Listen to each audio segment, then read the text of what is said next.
5 years ago, I was sat in this forest, literally in this spot, when I saw a baby red squirrel hopping behind me. And this was less than 24 hours since I'd found its mother hit by a car. I then spent 5 weeks in this forest, surrounded by a litter of 4 baby red squirrels, and it was just magic. I provided them with food and water, and the whole experience changed my life in terms of career and my devotion to red squirrels. But in the past few years, I've had the amazing experience of hand-rearing baby red squirrels, and in this video I want to share what I've learnt and also what I'll never do again. I often get asked why I love red squirrels so much, and where I grew up in England, red squirrels have been extinct my whole life.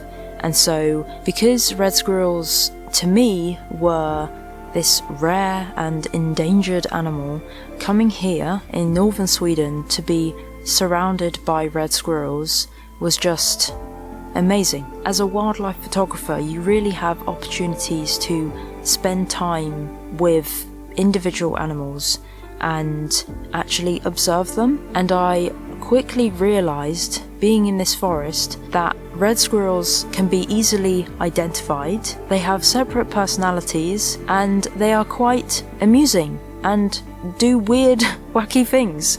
And I very quickly fell in love with them.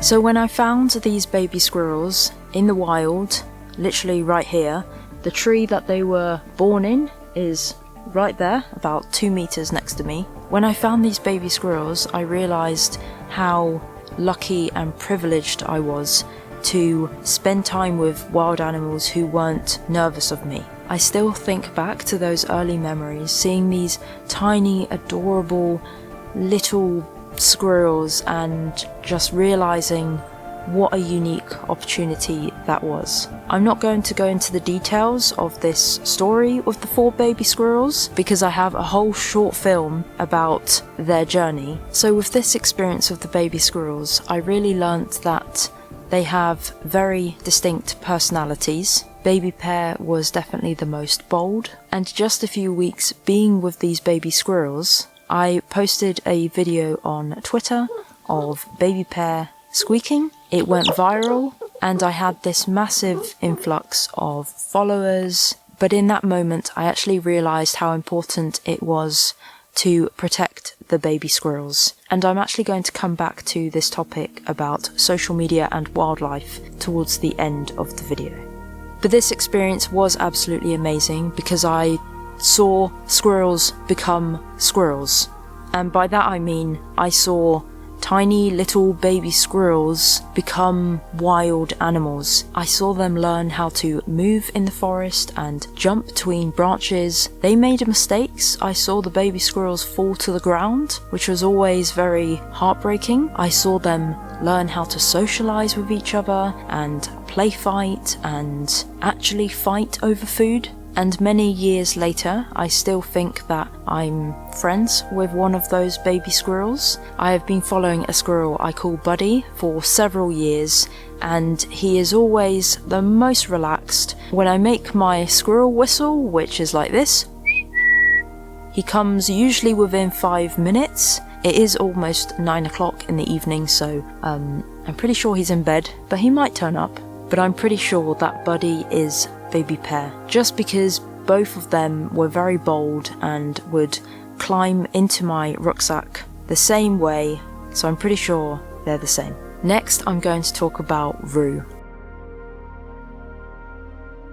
Rue was the first red squirrel I hand-reared, and I wasn't part of the rescue, my neighbour was, and she found Rue in a very bad state. I had actually found Rue's mother hit by a car about 3 days before.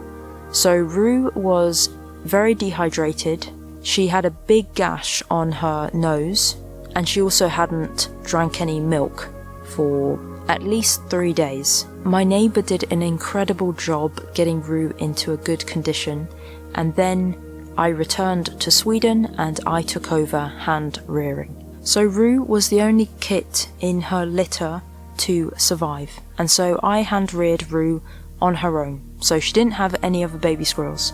And because of this, she formed very strong connections with myself and Juan. Something that really amazed me is how much she wanted to play with us, how much she wanted to be tickled and cuddled. She wanted to sleep in my hoodie and she would refuse to sleep in her cage. So one thing that really amazed me is that even a squirrel just a few weeks old could recognize different people and would play with them differently. So with me, she wanted to be cuddled and tickled, and with my partner, she wanted to play fight a bit more aggressive. And the other thing is that she was really nervous of strangers. She didn't like anyone being near her soft release enclosure that wasn't us. She would watch people from a distance and get quite irritated and nervous by them. So I found that quite fascinating, because we often think that rodents aren't that clever, but a squirrel at just a few weeks old could recognize different people and form close connections. I also found it fascinating that she would make contact squeaks, similar to what she would do with her siblings or her mum with me. And so it really felt like she was saying, "You are another squirrel," or "You are someone I trust." But the truly amazing thing with Rue is that even several weeks after we released her to the wild and she was completely a wild squirrel, she still wanted to play with us in the forest, and she would show us things. She would bring out mushrooms that she had cached and dried on a stick, and she would show them to us, and it was just amazing. You may remember the last episode of Rue and I say goodbye to her at her dray. That was the last moment I had with her where we were, I guess, friends. And after that, she became completely wild. And that really shocked me. I saw Rue a few months ago. I've been away from Sweden, so last summer she moved into the forest, and then in winter she came back to the village. I reckon the same has happened now, so I'm not worried, but I was so shocked at how wild she had become. Obviously, her becoming fully wild was the absolute best result, but I did think with her being in the house, playing with us for so many weeks, that she would become tame, and it was almost the opposite. Quick minute in the office, because I wanted to show you this. SanDisk have sent me their creator kit, and I think this is going to completely upgrade my workflow. Let's open it. This is an 8TB desk drive. This is going to be amazing when I'm working on multiple video projects with thousands of photos, lots of 4K slow motion footage. There is also a 4TB Extreme Pro portable SSD drive to add to my collection. I use these all the time when I'm on trips and I'm on location to quickly download footage. This little phone drive, which has both USB-C and Lightning, is perfect when I need to back up phone footage for making reels. This tiny thing is a 1TB flash drive, and this is going to be so useful when I don't bring my laptop or my solid state drives on location, and I can use this to back up my photos. We've also got a 128GB SD card and a micro SD card. I love that SanDisk have created this collection. They aren't just fast, but they're going to slot into every part of my workflow. Check out the creator series at sandisk.com/creators or click the link in the description. The third story is the 3 siblings that we rescued last year. This was a very challenging experience because we were actually part of the rescue. So my neighbor brought us a baby red squirrel, and he told us it basically started to climb on his leg, and we were very confused, so we went to his farm.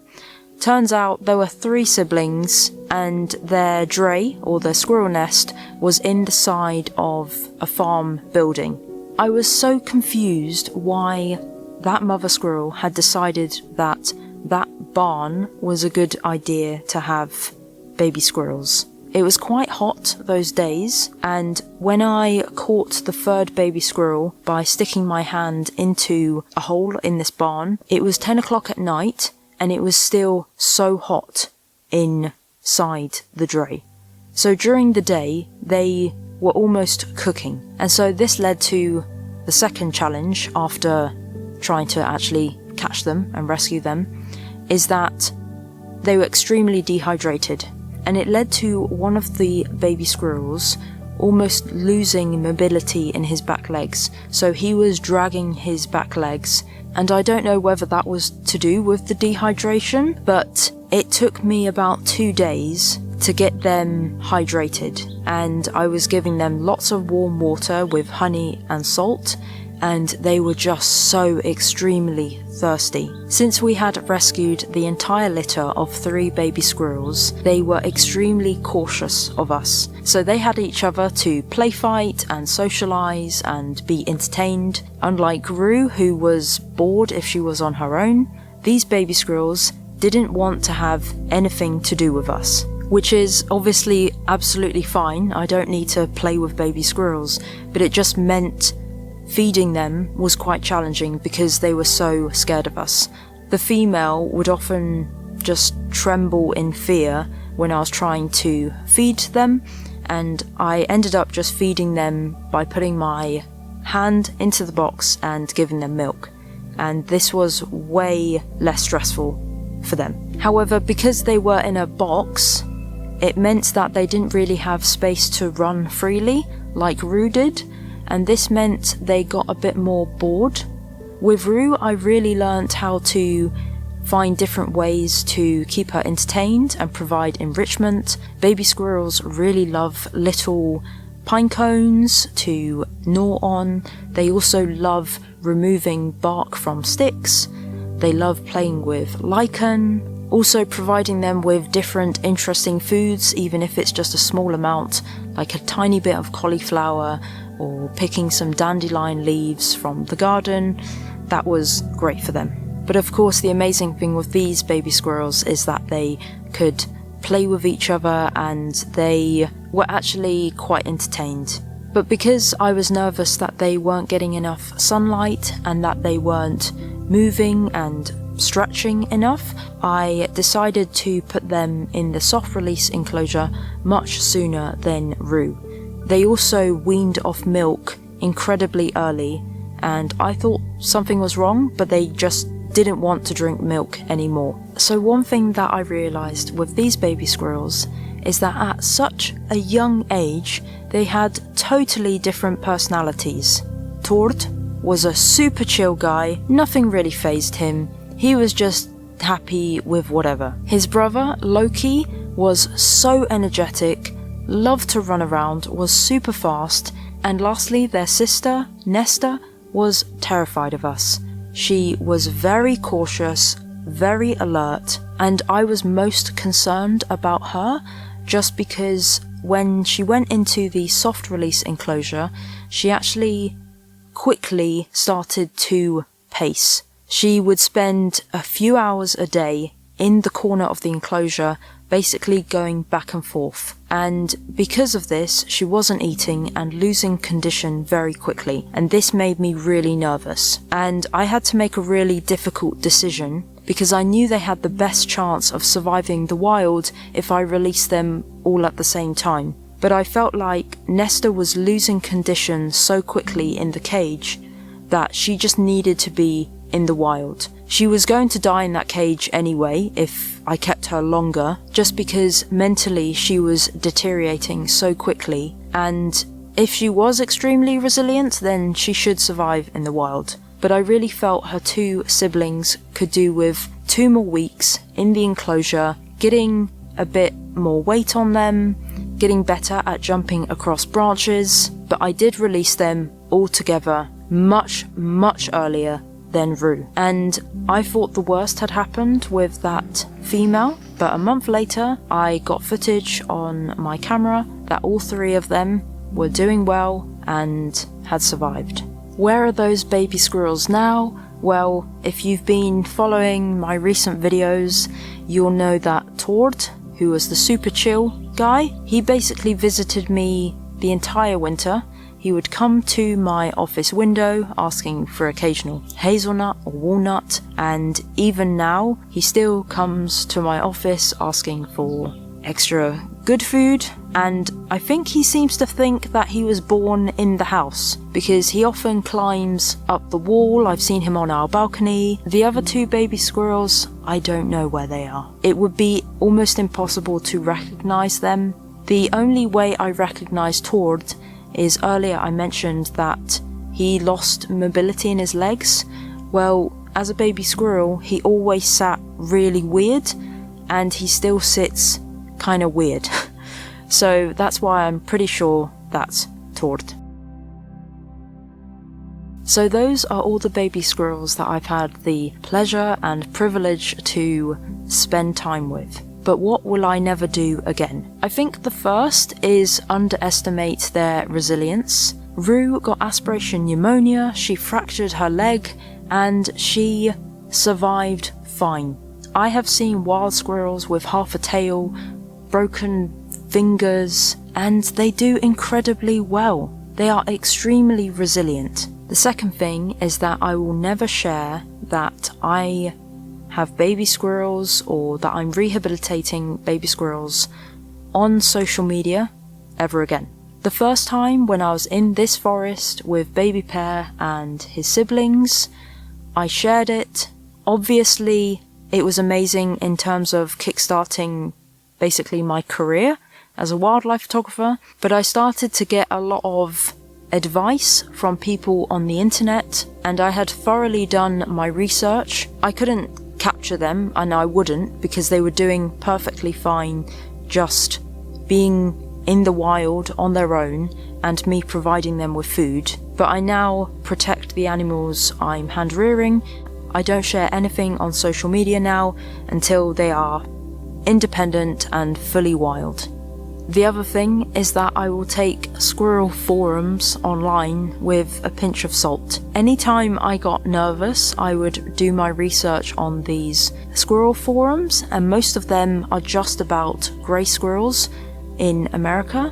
When I found Tord and he was having mobility issues, I made a post on a forum, but then I got extremely worried about metabolic bone disease, which is almost impossible in baby squirrels who have recently been drinking milk from their mother. Metabolic bone disease occurs in a lot of captive squirrels who are not getting enough calcium, and it causes them to have very fragile bones. This actually happens in a lot of exotic pets where they're not getting the correct amount of nutrients that they would have in the wild, and they suffer from metabolic bone disease. Every time I've hand-reared baby squirrels, I have been in close contact with two ladies in Stockholm who are amazing red squirrel rehabilitators, and they helped me so much with advice. And anytime I had a concern, I would call them or text them, and they would give me really helpful information.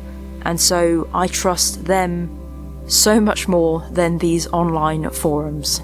These experiences with baby red squirrels has just made me so much more in love with these animals. I thought for a long time that I wasn't actually obsessed with red squirrels, but I'm a bit of a minimalist, and every time I go into a shop and they have anything related to red squirrels, I feel this desire to get it, and I've realised I just am a bit obsessed with them. Hand-rearing baby red squirrels has just made me realise how extremely resilient they are. It still baffles me that I could be providing milk to this tiny, vulnerable baby red squirrel, and within just a few months, it's going to be in this forest in -30, jumping through the trees, collecting pine cones and eating the seeds. They literally spend 6 months of their life in deep snow. They really are amazing animals, and I'm really happy that I've got this online community who love red squirrels as much as I do. I really hope you've enjoyed listening about my experiences, and maybe one day I'll hand rear more baby red squirrels. I think what happened with Rue was once in a lifetime, and I will never forget this intimate connection I had with a wild animal, and I do miss her, but I am more glad that she is wild and free. I didn't say that on purpose, but I have the hoodie and it says Rue, wild and free. Anyway, thank you so much for watching this video. Thank you to my patrons who support my work, and I'll see you in the next video.